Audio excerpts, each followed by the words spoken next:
Et à présent, mesdames et messieurs, nous parlons notre débat principal d'aujourd'hui, centré sur le mot prononcé par le président Abdel Fattah el-Sisi hier, à l'occasion du 70e anniversaire de la révolution du 23 juillet de 1952. El-Sisi cite la glorieuse révolution du 23 juillet a couronné la longue lutte du peuple égyptien. Et pour mieux aborder ce sujet, mesdames et messieurs, nous avons le plaisir d'accueillir au bout du fil Madame Falida Choubachi, qui est journaliste et membre du Parlement égyptien, députée au Parlement égyptien. Bonjour Madame Falida. Bonjour. Et bonne fête à vous pour le 23 juillet. Bonne fête à tous les Égyptiens et à tous les révolutionnaires du monde et à tous ceux qui aspirent à la liberté et à la vie digne que la révolution du 23 juillet a creusé ses racines. Parfait. Hier, le président a prononcé un discours au cours duquel il a parlé de cette révolution en tant que, je dirais, une torche qui a éclairé le monde entier dans cette région, la région africaine, également la région arabe. Si vous pouvez nous élaborer un tout petit peu là-dessus.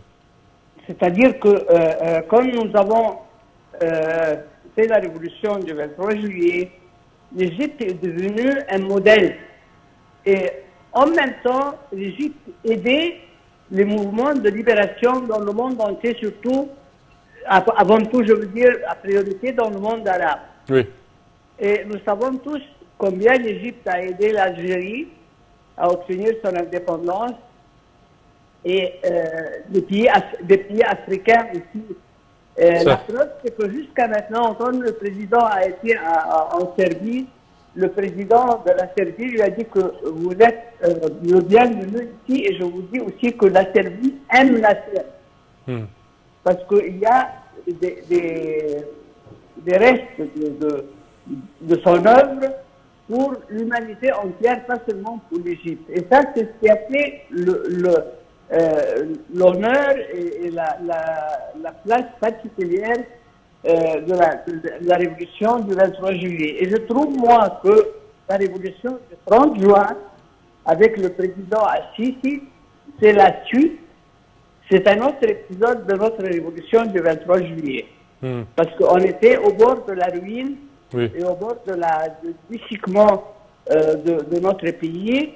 Et là, je pense que la jeunesse, comme vous, comme ça, c'est-à-dire qui ont été élevés par la femme égyptienne qui a vécu les épisodes du 23 juillet et les luttes du 23 juillet, ce sont elles qui ont élevé la jeunesse, qui sont sorties par des dizaines de millions pour protéger l'Égypte et pour se joindre à notre armée qui a été, le long de notre histoire, toujours un support, comment dire, aux côtés du citoyen égyptien, je dirais. Comment? Aux côtés du citoyen égyptien.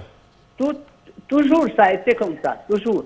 Et ça a été aussi l'objectif du peuple égyptien, c'était l'union entre l'armée et le peuple, parce que quand il y a l'union entre les deux, c'est toujours pour un bénéfice pour l'Égypte. Oui, oui. Également, parmi les termes du président Abdel Fattah el-Sisi au cours de ce discours, cette révolution a pu établir la première république de notre État et changer radicalement le cours de la vie, non seulement en Égypte, mais dans toute la région, et a eu des contributions inspirantes dans le mouvement mondial de la liquidation, de la colonisation et de la consolidation des droits des peuples à l'autodétermination. Comment voyez-vous ces termes? Moi, je vois ça, c'est le plus l'inscription et l'explication la plus juste de notre révolution. Et je veux vous dire que ce que le président a dit, c'est pour ça qu'il s'est très bien dit, il en est conscient que c'était la cause de la guerre sans merci de tous les ennemis de l'Égypte contre notre pays. Parce qu'il voyait que l'Égypte surgissait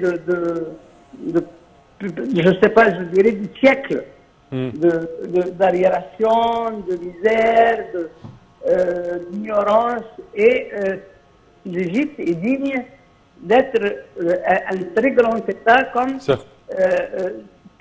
durant toute son histoire.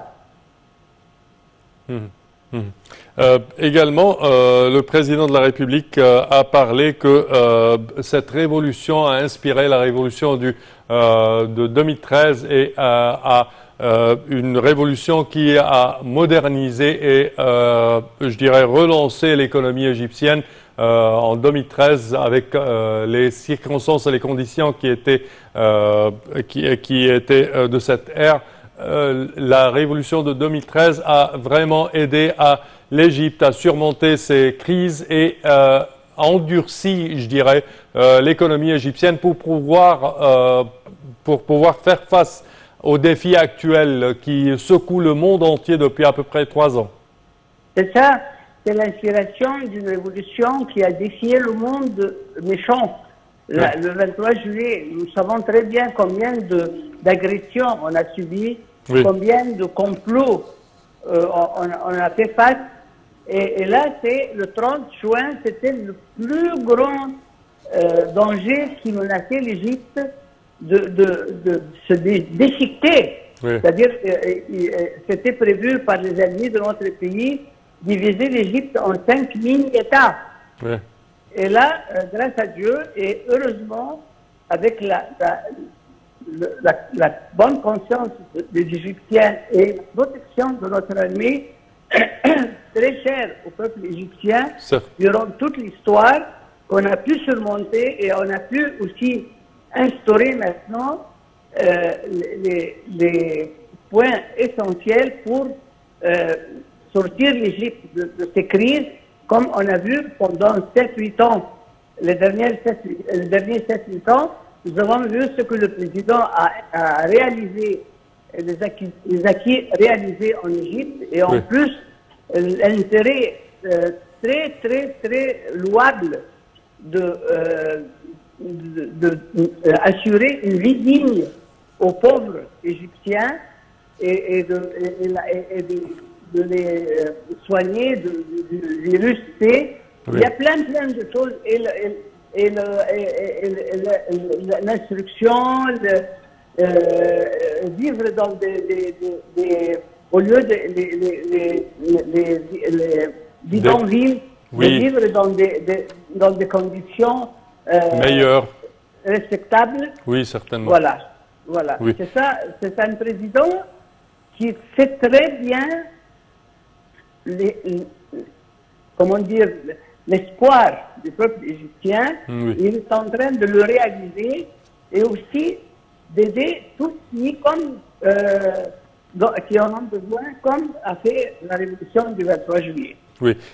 En prenant la révolution du 23 juillet comme exemple, suite à cette révolution, il y avait une modernisation générale dans l'État égyptien avec plusieurs industries qui n'étaient pas dans le pays avant, qui ont été instaurées, la construction du haut barrage, plein de méga projets qui ont été entrepris. Après également la révolution de 2013, plusieurs méga projets également ont été entrepris. Comment voyez-vous ces méga projets de 2013?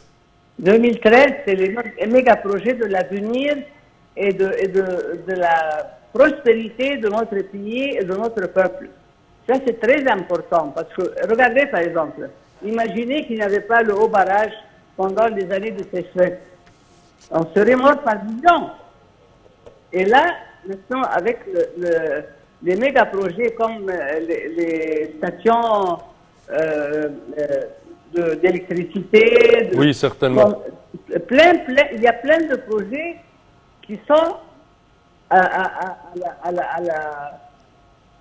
la prospérité du peuple égyptien et de l'Égypte. Certes. Également, en revoyant le discours du président Abdel Fattah el-Sisi hier, quelle autre notion ou message avez-vous déduit de ce discours? Moi, j'ai déduit que c'est un président honnête, un président militant, un président qui reconnaît et qui revalide la révolution du 23 juillet et le président historique de cette période, le président défunt Gamal Abdel Nasser.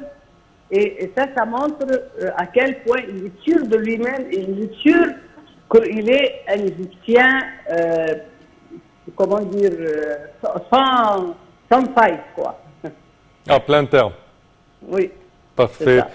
Madame Falida Choubachi, nous tenons à vous remercier de vos explications. Merci à vous. Je répète que vous êtes journaliste et membre du Parlement égyptien, député au Parlement égyptien. Merci à vous. Chers téléspectateurs, à présent, nous passons à un compte-rendu sur la ville industrielle d'Arroubeki. Pour plus de détails, voyons ce compte-rendu.